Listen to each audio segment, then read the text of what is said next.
I think this is not a long-term solution. The Youth League has always spoken about transforming the economy, fundamental transformation of the economy. And the Youth League will continue to champion that. So I don't think that the youth wage subsidy necessarily is a long-term solution. Unfortunately, what we have now in terms of the Youth Incentive Tax Act is a very watered-down version of what the youth wage subsidy could have been. In the first instance, it's gone from being from 5 years to 2 years. So it definitely is not going to be a long-term solution, and it's definitely going to have some stopgaps as it's implemented, which, on average would take 2 years to sort of get right. So we have that problem. A more cynical person might wonder if this is being done because of the elections that are coming up now and, towards 2016. The second thing about the youth wage, or the tax incentive, is that it no longer will subsidize people that are currently in the employment who would have fallen under that bracket, which was, crucially one of the things that we also needed to do with the original bill.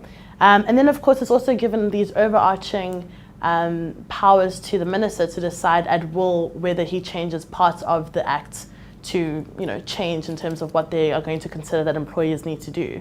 What we see put before us today, from our point of view, from the point of view of an organization that believes in state intervention, an organization that believes that the private sector cannot be allowed to just do what it pleases to do.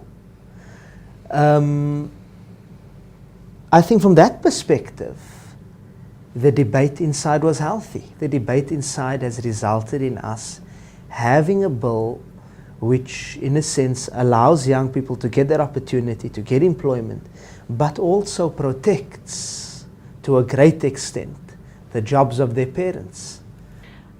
First of all, 3 years of consultation is not something that's healthy if it means at the end of that consultation, half the people that should have gotten jobs are going to get jobs.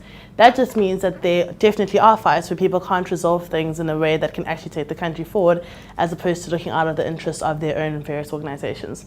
The second thing is, it's a complete fallacy to say that you're safeguarding people's parents' jobs. The way that the bill was initially written had to have employers prove that they were going to increase their workforce, which means that you can't fire people in order to hire other people. That was always the problem that Kasati didn't seem to understand.